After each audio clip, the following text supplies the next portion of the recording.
మరి ఈ రోజున మరి ప్రభాకర్ గారు వాళ్ళ అమ్మగారు చనిపోయి మరి చాలా కాలం అయింది. అయినప్పటికీ కూడా ప్రతి సంవత్సరం కూడా వాళ్ళ అమ్మగారి పేరు మీద ఏదో ఒకటి ఇవ్వాలి, అది కూడా 21వ తారీఖునే ఇవ్వాలని చెప్పి మీరు వస్తే అని అన్నారు.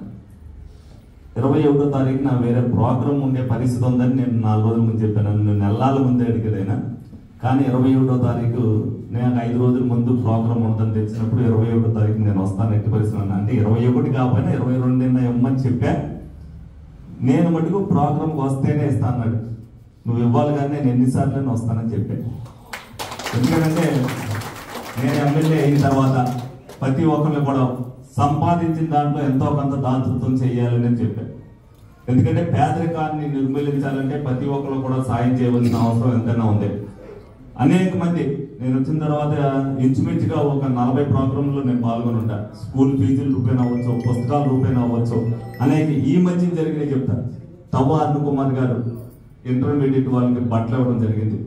రోటరీ క్లబ్ వాళ్ళు 25 మందికి 28,000 రూపాయలు చేసి మిషన్లు ఉపాధి కల్పించుకోవడానికి ఇవ్వడం జరిగింది.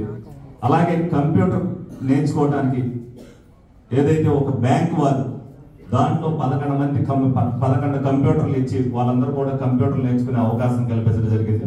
మరి ఈ రోజున ప్రభాకర్ నా ఆఫీస్కి అనేక మంది ట్రీట్మెంట్ కోసం వస్తారు. ఎవరిని కూడా వెనక్కి పంపించుకోకుండా అందరికీ ఆరోగ్యశ్రీలోనూ, ఎన్టీఆర్ వైద్య సేవలోనూ, అలాగే సీఎం రిలీఫ్ ఫండ్ ద్వారా. కొంతమంది సీఎం రిలీఫ్ ఫండ్కి ముందు మేము పెట్టుకోలేవండి అనే వాళ్ళు కూడా చాలా మంది ఉన్నారు. వాళ్ళకు పొలమో మాకు చేతనైనంత సాయం చేసి పంపడం జరుగుతుంది. అలాగే చాలా మంది క్యాన్సర్ పేషెంట్లు వచ్చినప్పుడు మాకు అవన్నీ వచ్చినాయి కానీ మందులు కొనుక్కోవడానికి నెలకే మాకు 5,000 నుంచి 10,000 రూపాయల దాకా ఖర్చు అవుతున్నాయని చెప్పిన వాళ్ళు ఉన్నారు. మా దగ్గర అన్ని పేర్లు కూడా రాసుకుని ఉంటాయి, ఎవరైనా సాయం చేసేటప్పుడు ఇస్తారనే ఉద్దేశంతో. ఇందులో ఈ 11 మందిలో 6 మా ఆఫీస్ నుంచి ఫోన్లు వచ్చిన వాళ్ళే. ఎందుకంటే వాళ్ళు నన్ను అడిగినప్పుడు నేను ఏదైనా ఇచ్చేస్తాను అన్నప్పుడు, మరి ప్రభాకర్ రావు అడిగినప్పుడు నేను ఒక 6 పేర్లు ఇస్తాను, నా దగ్గర చాలా పేర్లు ఉన్నాయి, చాలా పరిస్థితి ఎంతో దైన్యంగా ఉంది. అలాగే నాకు ఇందులో 10,000 తీసుకెళ్ళినవాడు ఉంది. ఆ పాపకి 10 లక్షల రూపాయలు సీఎం రిలీఫ్ ఫండ్ నుంచి వచ్చింది. కానీ ఆవిడ పాపకి అవ్వాలి అంటే 40 లక్షల రూపాయలు కావాలి. 40 లక్షల రూపాయలు కావాలి. దానికి కూడా ఎంపీ గారికి నేను మాట్లాడడం జరిగింది. వాళ్ళు మళ్ళీ బిల్లులు తెచ్చుకుంటే పెడతాను. 40 లక్షలు ఇవ్వకపోయినా ఎంతో కొంత వాళ్ళకి చేయూతని ఇవ్వాల్సిన పరిస్థితి ఉంది. కాబట్టి ప్రతి ఒక్కటి కూడా నేను కింద స్థాయి నుంచి వచ్చినోడే, అన్ని కష్ట నష్టాలు నాకు తెలుసు. నేను వచ్చిన తర్వాత ఇటువంటి ఇబ్బందుల్లో ఉన్న వాళ్ళని ఎంతో కొంత ఆదుకోవాలనే ఉద్దేశంతో, అందరూ కూడా చేస్తేనే ఇది జరుగుతుందనే ఉద్దేశంతో ప్రతి కార్యక్రమం ఇప్పుడు మీ అందరినీ కూడా మీడియా ముందు చూపించడానికి ప్రభాకర్ లాంటి వాళ్ళు 100 ప్రభాకర్లు తయారవ్వాలని ఉద్దేశంతో.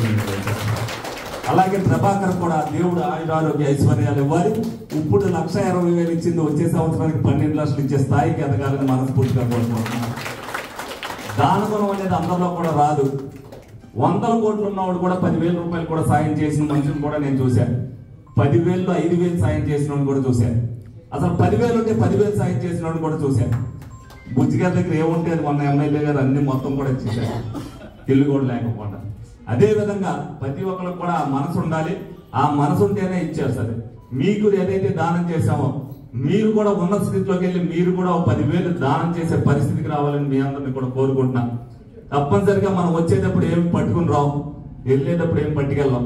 మీరందరూ కూడా కోవిడ్ వచ్చినప్పుడు చూశారు, 1,000 కోట్ల ఆస్తి ఉన్నవాడు కూడా బిక్కుమంటూ కూర్చొని ఏమో నా వాళ్ళు అందరూ చచ్చిపోతారమో నేనేం చేయగలను అనేది కూడా మనం అందరం కూడా చూసాం. దాని నుంచి కొంతమందికి కనువిప్పు కలిగింది. దాన్ని మనం అందరం కూడా సమాజం మార్చాలి అని అంటే మార్పు మన అందరిలో కూడా ఉండాలి. ఏది సంపాదించినప్పటికీ అందులో కొంత భాగాన్ని, అది పుణ్యమే అనుకోండి, పురుషార్థమే అనుకోండి, తప్పనిసరిగా ఖర్చు పెడితేనే ఆ దేవుని ఆశీస్సులు ఉంటాయి. మనం కూడా ఇంటి పరిస్థితిలో కూడా మనం ఆరోగ్యంగానే ఉంటాం. దానికి ఉదాహరణ నేను కూడా ఒక నవ్వచ్చు. నేను పుట్టుకతో మా నాన్నగారు చనిపోయిన తర్వాత అనేక ఇబ్బందులు పడ్డా. నేను 10 రూపాయలు సంపాదించేటప్పుడు కూడా అందులో 2 రూపాయలు దానం చేసేస్తాను ఉండేవాడు. మా నాన్నగారు మా అమ్మగారు చేసిన మంచే బుజ్జిగారు అవ్వచ్చు, నేను అవ్వచ్చు, ఈ రోజు నీ స్థితిలో ఉన్నాం. ఏదున్నా సరే మాకు ఆశ దురాశ ఏం లేదు. మాకు వచ్చిన దాంట్లో కానీ మాకు ఇస్తా అన్న దాంట్లో కానీ అది ప్రజలకే ఇచ్చాలని చూసే దాంట్లో మొట్టమొదటి ఉంటాను. దాన్ని ప్రజలకు ఆదర్శంగా చూపించాలనే ఉద్దేశంతో ఏ కార్యక్రమం కూడా మిస్ అవ్వకుండా ఇప్పుడు నేను అన్న కూడా ఫాలో అయిపోతాడు. కాబట్టి నా ఇంటికి వచ్చేవాడు సంతోషంగా మెట్లు దిగి వెళ్ళాలని నేను కోరుకుంటాను. స్వార్థంతో కూడా వస్తాడు, ఎందుకంటే అబద్ధాలు ఆడేది. స్వార్థంతో వచ్చిన వాడికి నేనేం చేసినా కూడా కోరిక తీరదు. వాళ్ళందరికీ మీ పేర్లే సెలెక్ట్ చేసే వాళ్ళని లేదు. నా ఆఫీస్లో రాసుకున్నాను. మీ ఎవరికైతే ఇబ్బంది ఉందో అందరికీ ఇవ్వలేకపోవచ్చు. నా దగ్గర 20 మంది పేర్లు ఉన్నాయి. ఆయన ఇచ్చే దాంట్లో కొంతమంది ఆయన దగ్గర ఉన్నారు, కొంతమంది ఒక్కొక్కసారి ఒక్కొక్కరిగా జరగచ్చు. తప్పనిసరిగా అందరికీ న్యాయం జరగాలని అంటే ప్రతి ఒక్కరు కూడా ముందడుగేయాలి.